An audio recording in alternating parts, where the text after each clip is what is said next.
بسم اللہ الرحمن الرحیم رب اشرح لی صدری ویسر لی امری واحلل عقدۃ من لسانی یفقہوا قولی۔ صحبت اور غسل جنابت۔ صحابہ کرام رضی اللہ عنہم کے درمیان غسل جنابت کا ایک مسئلہ زیر بحث آیا۔ ایک گروہ کہتا تھا کہ غسل صرف دخول پہ فرض ہو جاتا ہے، انزال شرط نہیں، یعنی واٹر ڈسچارج جو ہے وہ ضروری نہیں۔ دوسرا گروہ بیان کرتا تھا کہ وجوب غسل کے لیے دخول کے ساتھ انزال بھی شرط ہے۔ یہ طویل مباحثہ کسی فیصلہ کن صورت پر منتج نہ ہوا۔ آخر قرار پایا کہ ام المومنین حضرت عائشہ رضی اللہ عنہا سے دریافت کیا جائے۔ حضرت عائشہ نے کہا کہ رسول اللہ صلی اللہ علیہ وسلم نے فرمایا، اذا جلس بین شعبها الاربع ومس الختان الختان فقد وجب الغسل۔ جب مرد عورت کی چار شاخوں کے درمیان بیٹھ جائے اور اس کا محل ختنہ عورت کے محل ختنہ کے ساتھ مس کرے تو غسل واجب ہو جاتا ہے۔ تو مسئلہ یہ ثابت ہوا کہ صرف دخول پر ہی مرد اور عورت جنبی ہو جاتے ہیں اور ان پہ غسل واجب ہو جاتا ہے، انزال یعنی منی کا نکلنا شرط نہیں۔ جنابت کے احکام۔ وجوب غسل کی حالت کو حالت جنابت کہتے ہیں۔ وجوب غسل یعنی جب غسل واجب ہو جاتا ہے تو اس حالت کو جنابت کہتے ہیں۔ جنابت طلب جم سے، جم پہلو کو کہتے ہیں بچنا۔ مندرجہ ذیل چار حالتوں میں مسلمان مرد اور عورت پر غسل کرنا فرض ہو جاتا ہے۔ نمبر 1، جوش کے ساتھ منی خارج ہونے کے بعد، اس میں احتلام بھی داخل ہے، یعنی کوئی ایسا خواب آئے یا ویسے۔ نمبر 2، صحبت کے بعد یعنی سیکشل انٹرکورس کے بعد۔ نمبر 3، حیض کے بعد۔ نمبر 4، نفاس کے بعد یعنی بچے کی پیدائش کے بعد۔ اس میں یاد رکھیے کہ بہت سے لوگ پوچھتے ہیں کہ اگر خواتین انٹرنل چیک اپ کرواتی ہیں تو کیا اس سے غسل واجب ہوتا ہے؟ تو کوئی غسل واجب نہیں ہوتا جب تک کہ ان چار چیزوں میں سے کوئی چیز نہ ہو۔ اس میں یاد رکھیے کہ بہت سے لوگ پوچھتے ہیں کہ اگر خواتین انٹرنل چیک اپ کرواتی ہیں تو کیا اس سے غسل واجب ہوتا ہے؟ تو کوئی غسل واجب نہیں ہوتا جب تک کہ ان چار چیزوں میں سے کوئی چیز نہ ہو۔ صرف منی خارج ہونے سے بات نہیں بلکہ جوش کے ساتھ منی خارج ہونے کے بعد غسل واجب ہوتا ہے۔ رسول اللہ صلی اللہ علیہ وسلم نے فرمایا، جب تم عورت کی چار شاخوں کے درمیان بیٹھ کر صحبت کرو تو تم پر غسل واجب ہو گیا اگرچہ منی نہ نکلے۔ آپ نے غور کیا ہوگا کہ طہارت کے مسائل بہت تفصیل کے ساتھ اور اپنے اندر بہت ڈیٹیلز رکھتے ہیں، اور بہت سے موضوعات ایسے ہیں کہ جو انسان کی ظاہری زندگی نہیں بلکہ اس کی نجی اور ذاتی زندگی سے متعلق بھی ہیں، لیکن اس طرح پبلکلی ان کو پڑھانا اور ان کو سکھانا یہ بھی ایک ضرورت ہے، کیونکہ آپ صلی اللہ علیہ وسلم نے انصار کی خواتین کی تعریف کی کہ انصار کی خواتین کتنی اچھی ہیں جنہیں حیا دین کا علم حاصل کرنے سے نہیں روکتا۔ تو سوال یہ پیدا ہوتا ہے کہ آخر اتنی تفصیلات کیوں؟ اور بعض لوگ اس کو ناپسندیدہ قرار دیتے ہیں، تو ایسا کرنا ناسمجھی کی علامت ہے۔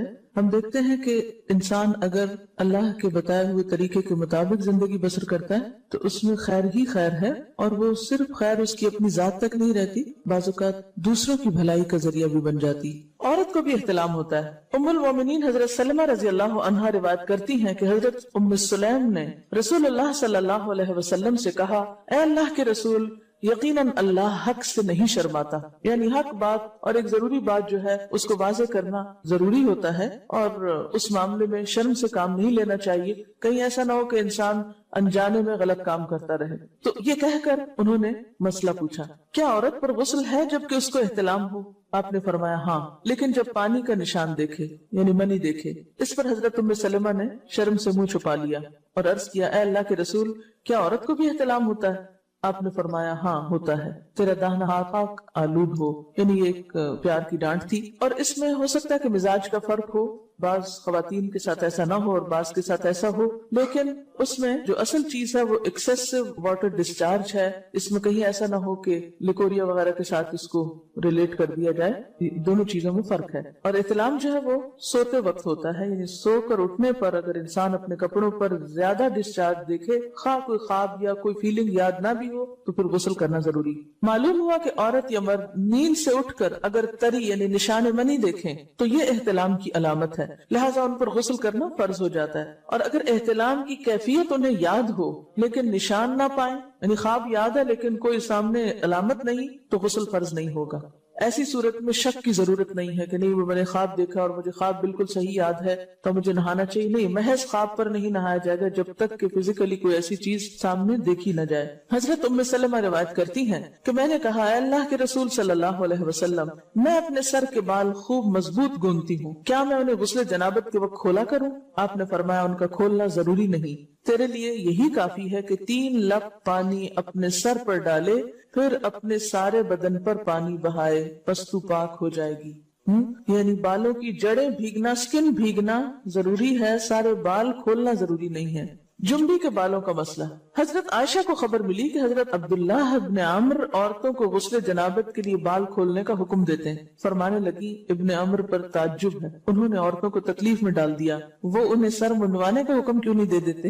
یہ حضرت عائشہ کی ڈانٹ تھی، یعنی وہ یہ تو کہنے کہ عورتیں بال کھول کھول کے نہائیں تو وہ پھر سیدھا یہی کہے کہ عورتیں بال منڈوا لیں۔ میں اور رسول اللہ صلی اللہ علیہ وسلم ایک ہی برتن میں غسل کرتے اور میں اپنے بال کھولے بغیر سر پر 3 چلو سے زیادہ پانی نہیں ڈالتی تھی۔ معلوم ہوا کہ غسل جنابت کے لیے بال کھولنے کی ضرورت نہیں، مگر یہ حکم صرف غسل جنابت کا ہے، غسل حیض کے لیے بالوں کا کھولنا ضروری ہے کیونکہ وہ مہینے میں ایک دفعہ ہے۔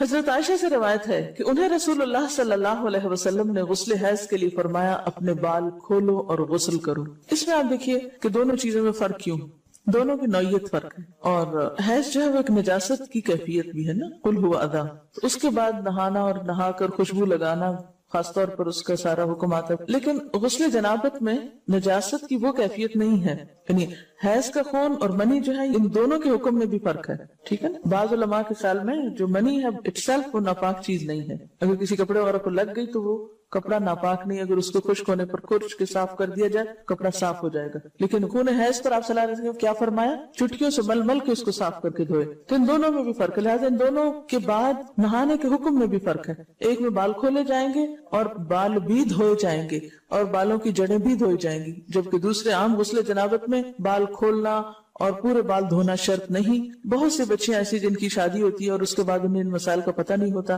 یا تو وہ شرم کے بارے نہاتی نہیں، یا نہاتی ہیں تو پھر وہ پورے بال دھو دھو کے سکھانے میں اور ان چیزوں میں اتنا وقت ضائع کر دیتی ہیں کہ پھر بعضوں کا شوہر کی نافرمانی اور آپس کے تعلقات میں ٹینشن، لوگوں کا خوف۔ تو اگر دین کا صحیح مسئلہ پتا ہو تو انسان ان تمام مشقتوں سے بچ جاتا ہے اور ایک نارمل روٹین کی لائف گزار سکتا ہے۔ اس میں کیا صرف 3 کپ پانی، 3 لپ پانی، یعنی 3 دفعہ کیوں کہ اگر ایک دفعہ ڈالنے سے پوری طرح نہیں بھیگا تو آپ یہ بھی کر سکتے ٹیپ کے آگے سر کر کے تو ساری اسکن جو ہے سر کی اس کو آپ گیلا کر لیں، پیچھے سے بال جو ہیں اگر لمبے ہیں تو ان کو ایک طرف کر دیں تاکہ پورے بال نہ دھونے پڑے، نہ سکھانے پڑے، نہ خشک کرنے پڑے، اور باقی جسم پہ پانی بہا لیں۔ دوسری صورت یہ ہے کہ مگ میں پانی لے کے تو اس کو آپ تھوڑا تھوڑا کر کے پورے کو ایک دفعہ کریں، پھر اس کے بعد دوبارہ کریں اور تیسری دفعہ رول کر کے بالوں کو پیچھے سے شاور کیپ ڈال لیں اور باقی جسم پھر دھو لیں۔ شاور کیپ سے کیا ہوتا ہے عام طور پر کہ پیچھے کے جو سارے لمبے بال ہیں پھر وہ نیچے گر کے گیلے نہیں ہوتے، وہ آپ کے سر پہ ٹک جاتے ہیں۔ تو سر کی اسکن دھوئیں اور بالوں کو جوڑے کی شکل میں باندھ کے اوپر شاور کیپ پہن کے پھر باقی جسم کو اچھی طرح دھو لیں۔ تو اس میں آپ دیکھیں کہ جب بالکل سر کے اسکن کا حصہ ہی تر ہوگا، اور یہ 3 دفعہ کرنا ہوگا، ایک دفعہ سے نہیں کام چلے گا، 3 دفعہ کرنا تاکہ کوئی بھی بال برابر جگہ اسکن کی خشک نہ رہ جائے۔